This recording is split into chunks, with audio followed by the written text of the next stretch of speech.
भारत ने चीन संधि का सम्मान करना सीख लिया, एमजे अकबर की बड़ी रिपोर्ट।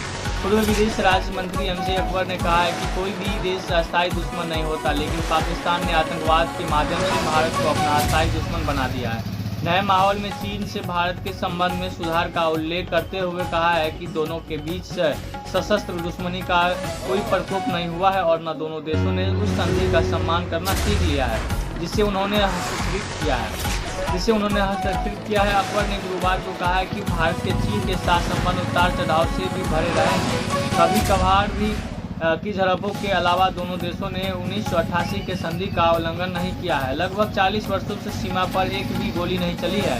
घटनाएं होगी, लेकिन भारत चीन संबंध ने पाक का जिक्र करते हुए कहा कि भारत किसी के साथ अस्थायी दुश्मन नहीं है, लेकिन पाकिस्तान ने आतंकवाद को अपने एकमात्र हथियार के रूप में इस्तेमाल करके हमें अपना अस्थायी दुश्मन बना लिया है।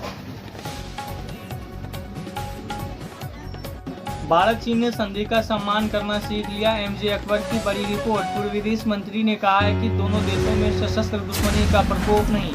कहा, पाक ने आतंकवाद को हथियार बना हमें अस्थायी दुश्मन बना लिया। पूर्व विदेश राज्य मंत्री एमजे अकबर ने कहा है कि कोई भी देश अस्थायी दुश्मन नहीं होता, लेकिन पाकिस्तान ने आतंकवाद के माध्यम से भारत को अपना अस्थायी दुश्मन बना दिया। नए माहौल में चीन से भारत के संबंध में सुधार का उल्लेख करते हुए कहा है कि दोनों देशों के बीच सशस्त्र दुश्मनी का कोई प्रकोप नहीं हुआ है और दोनों देशों ने उस संधि का सम्मान करना सीख लिया है जिसे उन्होंने हस्तक्षेप किया है। अकबर ने गुरुवार को कहा है कि भारत के चीन के साथ संबंध उतार चढ़ाव से भरे रहे हैं। कभी कभार की झड़पों के अलावा दोनों देशों ने 1988 के संधि का उल्लंघन नहीं किया है। लगभग 40 वर्षों से सीमा पर एक भी गोली नहीं चली है।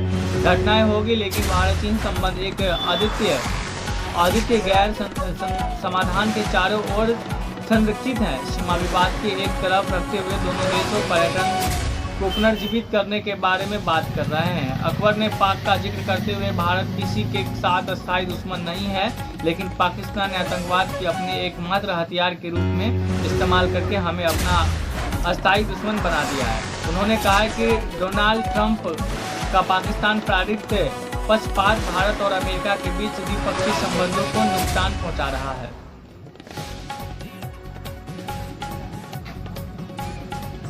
अमेरिकियों की रसोई पर भी पड़ेगा भारत पर ट्रैफिक का असर। भारत से आयात होने वाले मामले महंगे होने से बढ़ेगी खाने की लागत। जलवायु अनुकूल नहीं होने से इन्हें अमेरिका में नहीं उगाया जा सकता है। भारतीय वस्तु पर नए ट्रैफिक का असर अमेरिकियों की रसोई पर भी पड़ेगा। वजह यह है कि नए ट्रैफिक से भारत से आयात होने वाले मामले महंगे होंगे, जिससे खाने की लागत बढ़ जाएगी। एक व्यापार संघ ने बुधवार को चेतावनी दी कि घरों की रसोइयां, रेस्टोरेंट एवं बड़े निर्माताओं द्वारा इस्तेमाल किए जाने वाले कई मसाले भारत से आयात किए जाते हैं और राष्ट्रपति डोनाल्ड ट्रंप द्वारा भारत पर लगाए गए 50% टैरिफ से लागत बढ़ सकती है। अमेरिकी कृषि विभाग के अनुसार पिछले वर्ष अमेरिका ने भारत से $41 करोड़ से ज़्यादा के मामले में आयात किए थे। अमेरिकी स्पाइस ट्रेड एसोसिएशन की कार्यकारी निदेशक लारा सुमो ने एक बयान में कहा कि दालचीनी, काली मिर्च, जायफल और लौंग सहित कई ज़रूरी मसालों को उष्णकटिबंधीय ट्रॉपिकल जलवायु की आवश्यकता होती है और इसलिए मांग पूरी करने के लिए इन्हें बड़े पैमाने पर अमेरिका में नहीं उगाया जा सकता है। जून के अंत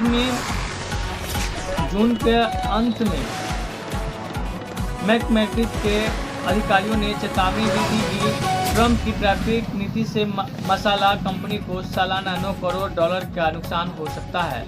सुमो ने कहा कि इन उत्पादों पर ट्रैफिक इस सप्ताह घोषित कर अतिरिक्त नए ट्रैफिक भी शामिल है। अमेरिकी उत्पाद को प्रोत्साहित नहीं करते, अमेरिकी रोजगार पैदा नहीं करते।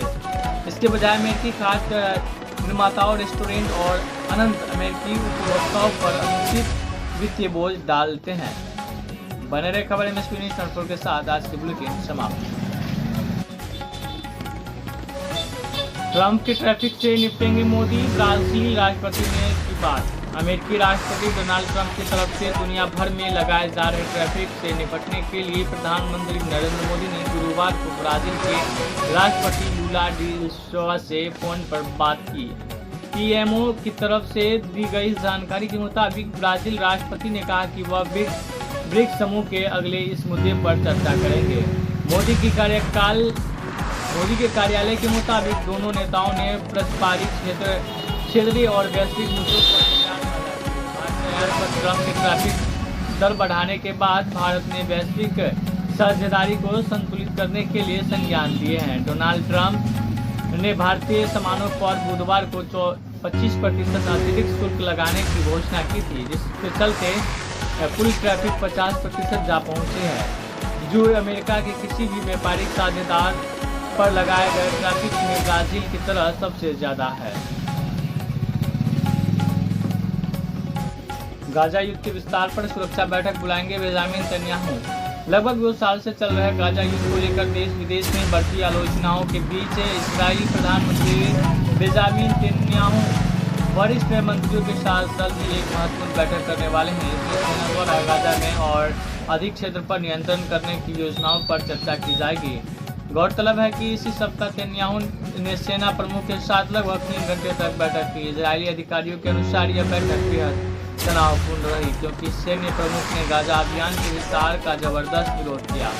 बहरहाल प्रधानमंत्री ने अभी इस बाबत सुरक्षा कैबिनेट की बैठक बुलाने का निर्णय लिया है। उधर जनमत सर्वेक्षणों से पता चलता है कि ज्यादातर इजरायली चाहते हैं कि युद्ध का अंत एक ऐसे समझौते के जरिए हो जिससे बाकी संबंधों की रिहाई हो सके। नेतन्याहू सरकार के फलस्तीनी आतंकी संगठन हमास पर पूरी तरह से विजय पाने पर जोर दिया है। वहीं दक्षिणी गाजा में इजरायली हवाई हमलों और गोलीबारी में 37 फलस्तीनी नागरिक मारे गए। इजरायली गाजा पर कब्जा नहीं करना चाहता, नेतन्याहू का बड़ा बयान। इजराइल के प्रधानमंत्री बेंजामिन नेतन्याहू ने कहा कि इजराइल न तो गाजा तो मिलना चाहता है, न ही कब्जा करना चाहता है। उसका उद्देश्य हमास को और नष्ट करना और इन पट्टी को एक अस्थायी सरकार को सौंपना है। पीएम ने कहा कि इजराइल जल्द युद्ध समाप्त कर गाजा की सुरक्षा नियंत्रण हाथ में लेना चाहता है। बने रहे खबर में फिनिश के साथ डालते हैं आज के मुख्य हेडलाइन पर।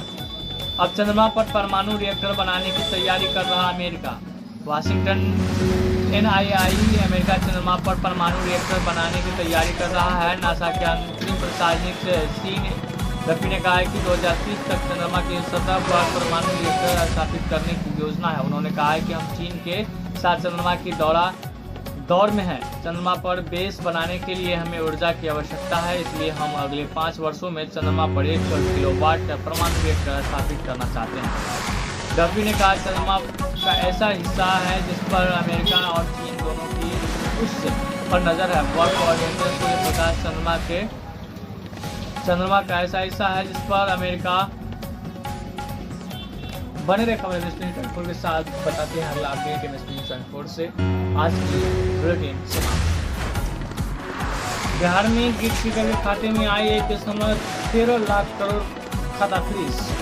उत्तर प्रदेश के गौतम बुद्ध नगर जिले में एक किशोर के UPI वॉलेट में हाल में 1 अरब 13 लाख करोड़ रुपए से अधिक रकम आने का मैसेज आने के बाद कुछ इसी तरह का मामला बिहार के मुजफ्फरपुर में भी सामने आया है। यहाँ चेन्नई के एक होटल में गेट कीपर की नौकरी करने वाले मुजफ्फरपुर जिले के मधुबन प्रखंड निवासी झुम्मन कुमार यादव के खाते में 1.13 लाख करोड़ रुपए आ गए, जिससे वह अचंभित हो गया। झुम्मन और इसके दोस्त यह समझने की कोशिश करते रहे कि यह राशि कहां से आई। महंगा मोबाइल खरीदने का मन बनाया, लेकिन तब तक खाता फ्रीज हो गया। इस दौरान उसने बैंक द्वारा दिए गए व्हाट्सएप नंबर पर भी संदेश भेजा, लेकिन कोई प्रतिक्रिया नहीं मिली। गुरुवार सुबह झुम्मन और उनके दोस्त स्थानीय मुखिया दिनेश यादव के पास पहुंचे और इस मामले की जानकारी दी। बिहार में मुजफ्फरपुर निवासी झुम्मन की मोबाइल पर आया मैसेज। बने रहे खबर एमएस24 के साथ।